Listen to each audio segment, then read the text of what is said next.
따라서 빌라도의 재판. 빌라도는 예수님을 재판했던 사람입니다. 빌라도는 예수님을 재판할 당시에 그 이스라엘 총독으로 와 있던 사람이기 때문에 그 예수님을 재판하게 됐는데, 재판하는 내용을 이렇게 살펴보면 재판을 잘못한 거죠. 재판을 잘해야 되는데 재판을 잘 못한 겁니다. 몰라서 그러면 재판을 이렇게 했냐? 몰라서 이렇게 했으면은 무식한 죄에 해당되지만, 빌라도는 모르고 이렇게 재판을 하는 게 아닙니다. 그래서 이런 거는 알고도 짓는 죄를 졌다. 빌라도는 오늘 본문에 보면 예수님이 죄가 있냐, 죄가 없냐라고 하는 것에 대해서 명확하게 알고 있는지 모르고 있는지 이렇게 잘 알 수가 없습니다만은, 그 똑같은 내용을 누가가 쓴 그 내용을 살펴보면 빌라도는 예수님이 죄가 없다고 하는 것을 너무 분명하게 알고 있었다고 하는 것을 알 수 있습니다. 누가복음 23장 한번 찾아보겠습니다. 네, 누가복음 23장 3절. 누가복음 23장 3절 말씀부터 4절까지 다 같이 읽어보겠습니다. 시작. 빌라도가 예수께 물어 이르되 내가 유대인의 왕이냐 대답하이르되 내 말이 옳도다. 빌라도가 대제사장들과 무리에게 이르되 내가 보니 이 사람에게는 죄가 없도다 하니. 그 누가복음 23장 1절에 보면 그 유대인들이 예수님을 고발하면서 고발장에다가 세 가지 내용을 기술했습니다. 첫째는 백성을 미혹한 죄. 23장 1절에요. 이 사람을 보매 우리 백성을 미혹하고 가이사에게 세금 마치는 것을 금하고 자칭 왕 그리스도라 하더이다. 그래서 이 유대인들의 그 빌라도에게 고발하러 갈 때 고발장에 세 가지, 백성을 미혹한 죄, 세금을 그 바치지 말라고 금지한 죄, 또 자칭 왕 그리스도라고 한 죄, 이 세 가지 죄목을 가지고 빌라도가 예수님 재판할 때 두 가지는 묻지도 않았어요. 왜 묻지도 않았냐? 뭐 해당 사항 없는 거니까 물어보지 않은 거죠. 뭐 해당 사항이 있는 것 같으면 백성을 왜 미혹했냐? 좀 유대인들이 백성을 미혹했다 그러는데 백성을 이렇게 미혹한 그 죄를 내가 아냐? 뭐 이러고 물어봤을 텐데 물어보지도 않았어요. 왜 안 물어봤냐? 해당 사항 없다 그런 얘기입니다. 그럼 세금 금지한 죄 이것도 묻지도 않았어요. 왜 물어볼 내용이 아니에요. 그런 일이 없으니까. 빌라도가 무슨 재판하는 사람인데 그런 내용도 그런 정보력도 없어가지고 모르고 있는 게 아닙니다. 유대인들이 아주 가장 크게 다루는 자칭왕 그리스도. 또 이 자칭왕 그리스도라고 하니까 빌라도가 그거에 대해서는 물어봤어요. 예수께 묻되 내가 유대인의 왕이냐? 대답하야 돼. 내 말이 옳도다. 예수님이 말할 가치가 없는 거에 대해서는 그냥 침묵하셨는데 예수님이 대답을 하셔야 될 내용에는 아주 또박또박 분명하게 자기 변론을 했다. 그런 얘기입니다. 예수님은 능히 유대인들이 하는 말에 반박을 할 수 있는 능력을 갖고 있습니다.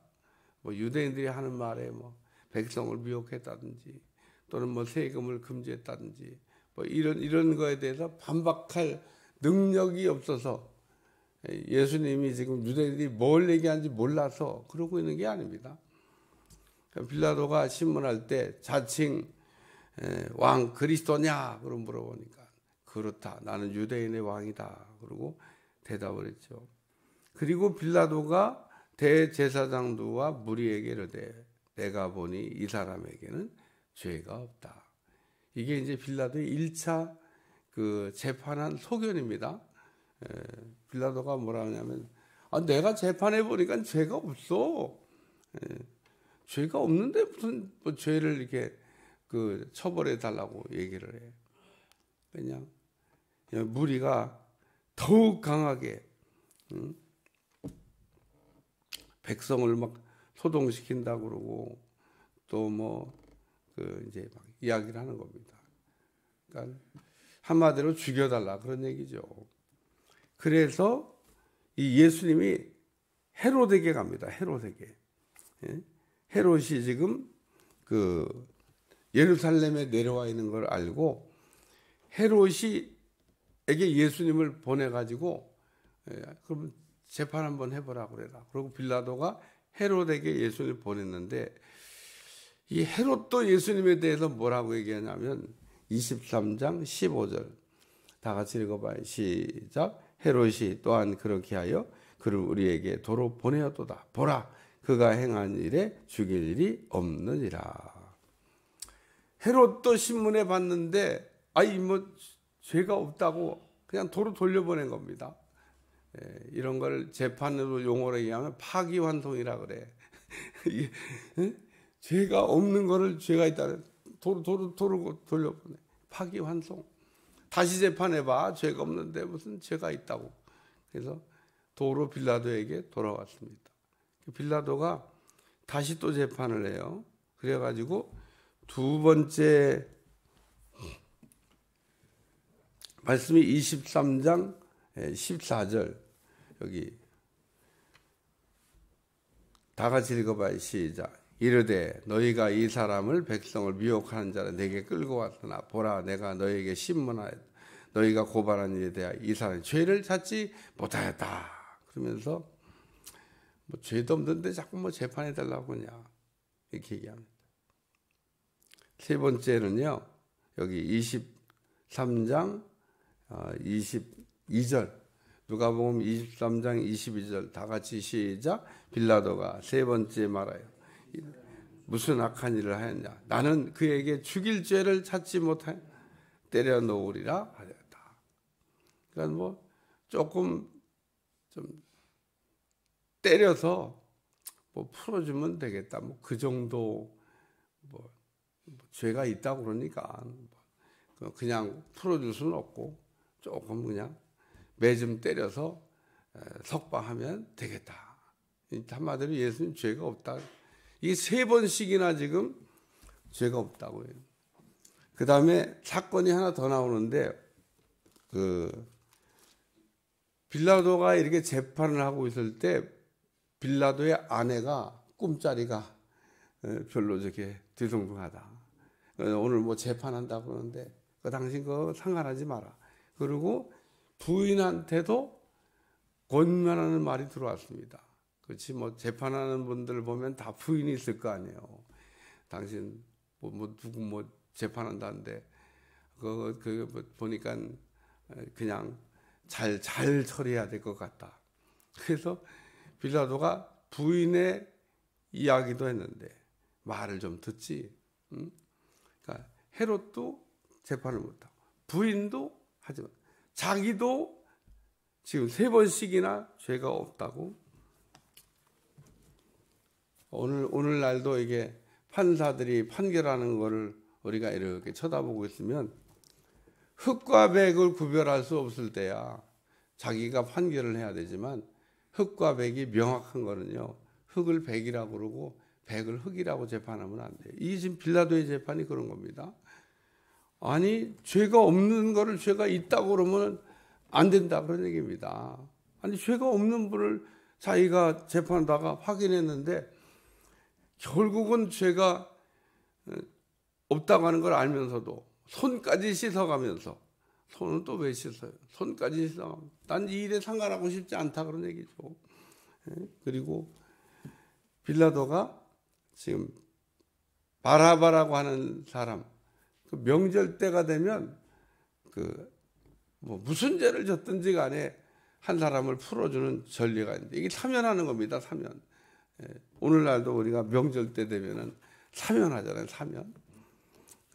그러니까 뭐 그 옛날부터 이런 사면하는 그런 기회가 있으니까 빌라도가 잔머리를 굴린 겁니다.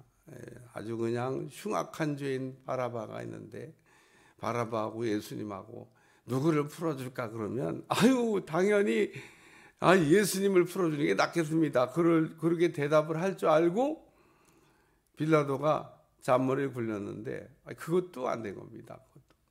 이 빌라도의 재판 과정을 쭉 우리가 살펴보면 빌라도는 참 예수님을 풀어주려고 그랬는지 어쨌든 명절의 전례를 따라서 풀어주려고 했는데도 풀어주는 일에 실패했다 그런 얘기입니다. 그래서 이런 거를 빌라도의 재판을 보면서 우리 빌라도가 자기가 예수님을 놓아줄 수도 있고 죽일 수도 있는데 죽일 수도 있고 살릴 수도 있는데 왜 살리지 못했냐 이런 거를 우리가 직권남용이라 권한을 갖고 있는데 권한을 잘못 썼다 그런 얘기입니다. 하나님이 우리에게 권세를 주신 거는 잘 쓰라고 우리에게 주시는 건데 권세를 하나님이 주셨는데 권세를 잘 못 쓰면 어떻게 되냐 영원히 남는 거죠. 영원히. 오늘 재판이라고 하는 거는 하나님이 재판하는 사람들에게 주신 권한이니까 이렇게도 재판하고 저렇게도 재판할 수 있습니다만은 영원히 자기의 꼬리표로 따라다니는 거예요. 오늘 이 빌라도가 예수님을 재판하는 그런 자리에 앉게 됐는데 재판을 잘했더라면 영원히 기념비적인 사람이 될 수 있을 텐데 예수님이 이렇게 안 하면은 그러면은 어떻게 죽어서 그리스도가 되겠어요? 그런 복잡한 생각하지 마세요. 하나님은 이런 과정이 없어도 가룟 유다 없어도 하나님이 하시려고 하는 것을 이루시는 방법이 수만 가지가 있다는 겁니다. 저는 늘 이게 보면서 그때 그러면은 어떻게 됐을까 그런 생각하지만 하나님은 우리가 알지 못하는 기기묘묘한 방법을 많이 갖고 있다는 겁니다. 전혀 생각하지 않은 방법으로 우리의 죄의 문제를 해결할 수 있는데 어쨌든 이 빌라도가 재판하는 걸 이게 보면서 자기가 고난을 갖고 있는데도 고난을 이렇게 남용했다. 하나님 우리에게 어떤 고난을 주셨으면 고난을 잘 쓰는 쪽에 설 수 있길 바라고 살리는 거냐 죽이는 거냐 오늘 살리는 쪽에 설 수 있는 사람이 되시기를 주여 축원합니다. 하나님이 살리고 죽일 수 있는 고난을 혹 주셨으면 왜 죽이는 데다가 그 힘을 써요? 살리는 데다가 힘을 써요. 또 재판하는 이런 자리에 있다 그러면 빌라도가 알고도 지금 죄를 진 거잖아요. 알고도 예수님 죄가 없다고 하는 걸 알면서 왜 죄 있다고 재판을 하냐 그런 얘기입니다. 자기가 모르고 예수님이 죄가 있는지도 모르고 죄 없는 분을 죄 있다고 그랬으면 모르지만 빌라도가 자기 입으로 3번씩이나 예수님 죄가 없다고 얘기하고 헤롯에게 또 보내가지고 물어봤는데 헤롯도 죄가 없다. 자기 부인도 그 좀 풀어주는 게 좋겠다고 얘기하고 여러 가지 내용을 이렇게 종합해 볼 때 빌라도는 어떤 죄를 졌냐? 알고도 지는 죄를 졌다는 겁니다.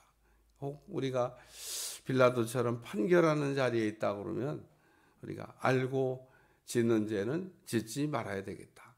모르고도 우리가 죄를 짓는데 오늘 이 빌라도처럼 알고 죄를 지으면 이런 죄는요 조그만 죄가 아닙니다. 하나님께서 무겁게 다룬다는 겁니다. 그래서 오늘 우리는 이 빌라도의 불의한 재판을 이렇게 보면서 하나님께서 우리에게 권한을 주시면 잘 사용하는 여러분들이 되시기를 주여 축원합니다. 축원합니다. 기도하겠습니다. 하나님 오늘도 빌라도의 불의한 재판을 보면서 오늘도 우리가 옳은 것을 옳다고 하고 틀린 것을 틀리다고 할 수 있는 바른 분별력을 허락하여 주시고 온전히 우리가 설 수 있도록 역사에 주옵소서. 예수님의 이름으로 간절히 기도하옵나이다. 아멘.